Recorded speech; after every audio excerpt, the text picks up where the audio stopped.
Rapat Kerja Nasional atau Rakernas Pengurus Pusat Pagarnusa yang digelar di Hotel Arya Duta, Jakarta Pusat pada Kamis 7 Juli sampai Jumat 8 Juli 2022 membahas sejumlah keputusan penting dalam berbagai aspek. Antara lain penyelenggaraan Kongres Pagarnusa, mempersiapkan peraturan organisasi untuk memperkuat internal kelembagaan hingga penguatan di sejumlah cabang istimewa Pagarnusa di luar negeri. Hal itu disampaikan Ketua Umum Pagarnusa Muhammad Nabil Harun atau akrab disapa Gus Nabil kepada awak media pada Kamis 7 Juli 2022. Rakernas Pagarnusa ini kita akan mempersiapkan beberapa keputusan-keputusan penting. Di antaranya adalah kita akan menyelenggarakan kongres pada tahun ini karena masa khidmah kita berakhir pada tahun ini.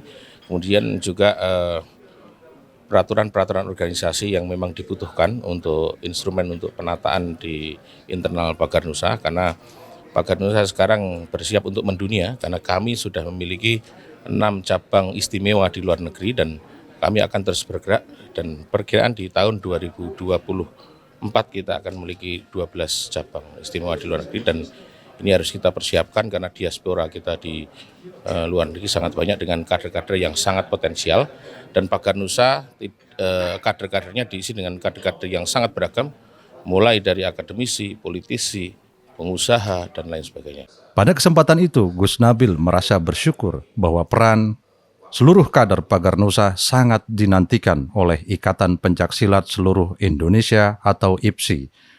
Tidak hanya dalam setiap kompetisi nasional maupun internasional, lebih jauh lagi untuk pengembangan pencaksilat Indonesia, tidak hanya dalam negeri tetapi juga mancanegara. Alhamdulillah Pagarnusa dinilai sangat baik oleh PB IPSI ya, sehingga atlet-atlet kita ditunggu dan diharapkan bisa mewakili Indonesia, dan memang selama ini kami sudah sering kali ditunjuk oleh pemerintah untuk mengenalkan pencaksilat di banyak negara. Kita pernah ditunjuk untuk mewakili Indonesia di Fiji, di Riyadh, Arab Saudi, kemudian di Aljazair dan negara-negara lain.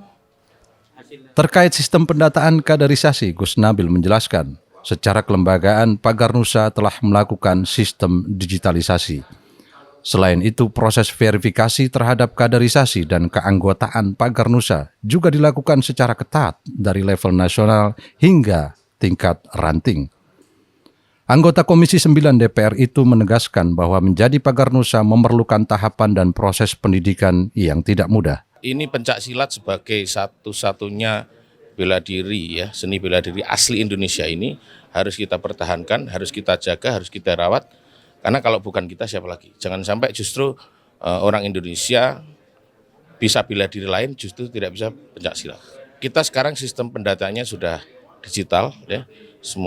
KTA kita tidak lagi berbentuk kartu, namun berbentuk QR code, dan itu juga verifikasinya sangat ketat. Di tingkat PAC kita melakukan verifikasi, sehingga dari kurang lebih 3 juta pendekar kita sekarang dalam proses digitalisasi untuk pendataan kartu anggota tersebut. Ia berharap pencaksilat sebagai tradisi asli negeri ini dapat terus dilestarikan dan dikembangkan oleh seluruh masyarakat Indonesia. Ia mengingatkan jangan sampai nantinya pencaksilat diklaim negara lain, kita baru mempersoalkannya. Seluruh Indonesia dari Sabang sampai Merauke. Kalau dari sisi kaderisasi kita sudah sangat ketat ya. Karena untuk menjadi anggota Pagarnusa tidak mudah. Tidak cukup dengan diklat 1, 2, 3 hari, tapi butuh waktu minimal berbulan-bulan atau bahkan bertahun-tahun untuk menjadi seorang anggota Pagarnusa. Justru tantangan yang paling besar dihadapi adalah bagaimana masyarakat Indonesia bisa menyambut pencaksilat di negaranya sendiri. Itu tantangan terbesar kita. Saya justru menangis dan mengelus dada ketika masyarakat Indonesia lebih suka bela diri impor daripada pencaksilat. Ya mau bela diri impor silahkanlah, mau bela diri apa saja, tapi kuasai dulu pencaksilat baru yang lain. Jangan sampai kita nanti, mohon maaf, pencaksilat diklaim negara lain baru kita ribut. Itu tantangan terbesar. Rakernas kali ini mengusung tema konsolidasi organisasi untuk kemandirian. Pembukaan Rakernas Pagarnusa pada Kamis 7 Juli 2022 selain dihadiri oleh hampir seluruh pengurus pusat dan daerah, turut hadir juga Wakil Ketua Umum Kiai Zulfa Mustafa yang mewakili Ketua Umum PBNU Kiai Haji Yahya Khalil Stakuf yang berhalangan hadir karena sedang melaksanakan ibadah haji. TVNU melaporkan.